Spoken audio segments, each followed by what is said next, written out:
Hi, everybody. Welcome to Kat's Author Interviews. Today I'm talking to the wonderful, beautiful, and fabulous Debra Spence. And Deb was a client of mine last year. We worked on her book, The Right Stuff.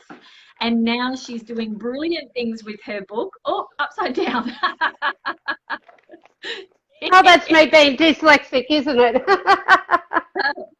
And the camera makes it back to front anyway. It's funny. Yeah. And we're going to talk about Deb's journey, why she wanted to write the book, what was holding her back, what changed her mind about writing it, what she found difficult, and then how we turned that around, and then obviously what she's doing now because she's starting to do some really great things. So I'm so excited that you're here, Deb. God, your kitchen looks amazing. Thank you. Just renovated it, so yeah, in the midst of everything. Deb doesn't like downtime. So show us your book, The Right Stuff, again. Okay, very excited. Limited edition hardcover as well, and the paperback. So yeah, and it's available audio and what do they call it? Kindle. Yeah. So it's available in all forms. Okay, well, I want to hear about what motivated you to write in the first place. Actually, it was really self-centered. Totally into my own self. I'd had, my brother-in-law was sick and I became his primary carer. So I stepped out of the business and basically before I stepped back into the business, I wanted to write down everything that was in my head about employing staff and what was good, what was bad. And so it was out of here, down here, so that when I went back into business, then I'd have a good foundation, it's like still a guide not here. Because you were going to write it for yourself kind of originally, right? Yeah, that's it. And what happened is I started doing the statistics and research and things like that.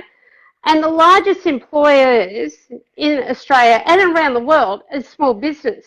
But they have the highest failure rate, except when they start adding staff. And the more staff they add, the more reduce the failure rate, but also the income that they're taking home. Because most lone wolves, as I call them, that are working for themselves, doing everything, are lucky to take 50 grand home and working 60 to 80 hours a week. 10% of them actually make a loss, but within 5 years, 80% of lone wolves are out of business. So I went, wait a moment, this is a way of me giving back to my community that I've been involved with for the last 20 years in business. So that's where the journey went and why.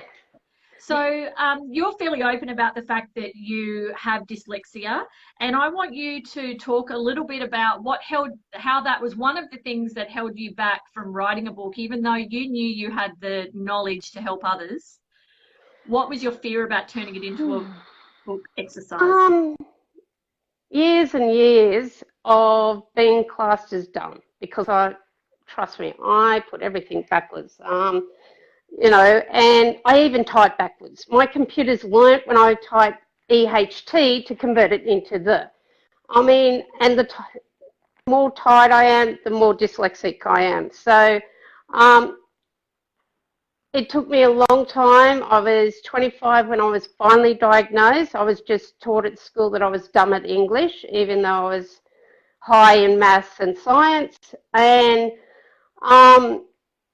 I couldn't understand, and I went to uni and kept failing, and I ended up getting called into the dean's office, and I was angry. Like, I put so much work in, and he turned around and said, "You're dyslexic."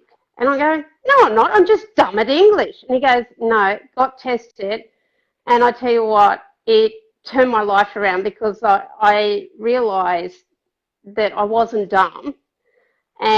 But people still, I did a post recently, and this person ripped me to pieces because it was Grammarly, which is one of my wonderful tools, didn't pick up that I put Y-O-U-R instead of Y-O-U-R-E. Now, to a dyslexic person, usually I forget the R's anyway, so it doesn't matter to me. But yeah, people still find if you don't write correctly that you're dumb and not worthy of writing. I just want to talk briefly about what was the final thing that helped you decide, you know what, I'm going to write a book anyway?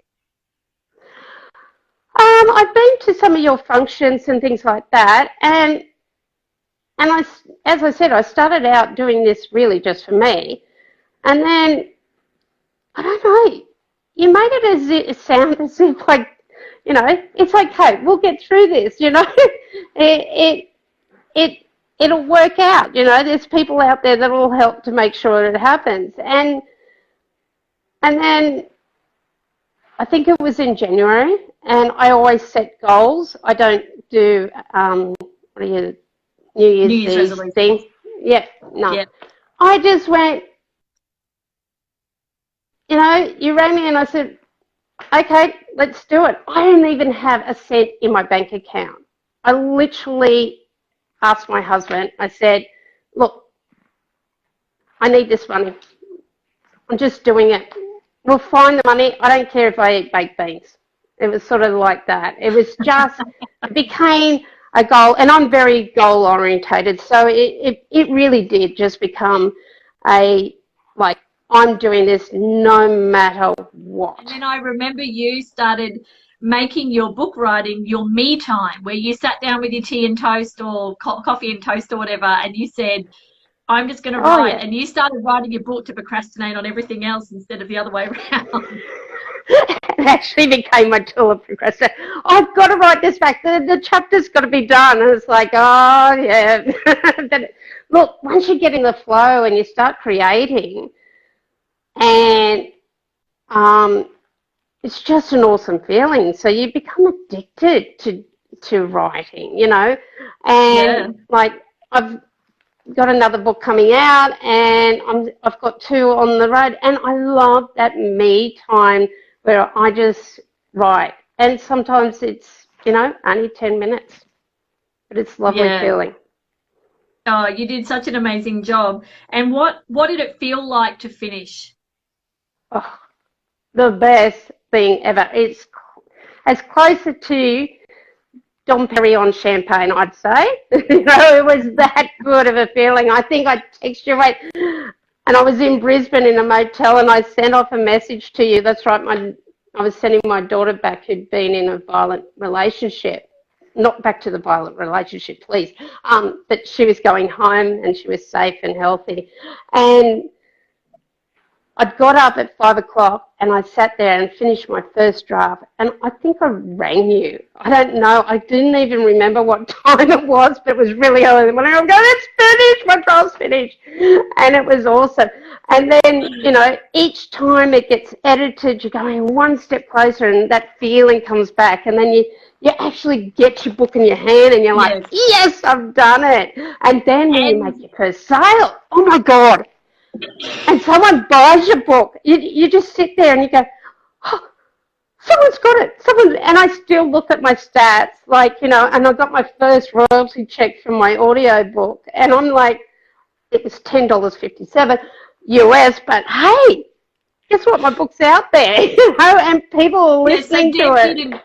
Deb did an audio book as well at the end, which was great. You had that voiced by a really, really great reader, so that was fantastic. What you're going to be doing with the book now, with your workshops and things? Okay, so at the moment I'm developing the workshops and starting to talk to local governments and state governments about, you know, integrating it into their small business program. And hopefully get that up and running either by the end of this year or early next year. Well, if anyone needs help with staff, definitely give Deb a call. She's got a lot of experience in the beauty industry, but also across a number of other industries as well. We're going to have to wrap up today. I try and keep them in 5 to 7 minutes, and I think we've been 20. So I really well, you can just go on the Right Staff book. Make sure you put tell us where to find you. So it's www.rightstaffbook.com. You can see the website, but you can contact me and I'll help you through. There's sales. I had each format is at a different price, so there is no reason. It's like you can get the book as a PDF. It's not pretty for $1.95, you know. But I like hard. I like paper, Yeah, where I can I've got scribble mine as well. notes and that. You know, I'm old school. Well, you Yeah, have been an absolute inspiration to me, Deb, and also I think to other people thank because you. you really, I know you held yourself back for a long time because it was all in your head, right? We were our own worst critics. Oh, And definitely. you did a fantastic job of the book Oh, thank and you. it's going to help a lot of people Yeah. and you've had great reviews as well. So I'm Oh wishing yeah, you and continued like success. I got a professional. That's one thing. I got a professional review that gave me a 5-star, and it's actually, I can tell you, I've been nominated for an award. So that I'll find out in a couple months' time. So yeah, I was really, I went, what? Me? Yeah. So thank you, but thank you You'll be done. for coaching me through the maze and being there and kicking my butt when I wasn't meeting my goals. And yeah, it happens. You were absolutely amazing, and I loved working with you. And I'm so glad we live almost in the same city where we can even see each other in person, which I don't get to do with everyone. Yep. So again, go to therightstaffbook.com.au to look at Deb's book, but also you can contact her about staffing and obviously you could ask her questions about what it was like to work on her book and anything you like. She's very approachable and helpful, although Thank uber you. busy. So thanks again, Deb, and I look forward to seeing your continued success with the workshops and everything next year and the consulting. So you're doing amazing. Thank you. Thank you. Thanks, See you heaps. soon. Bye.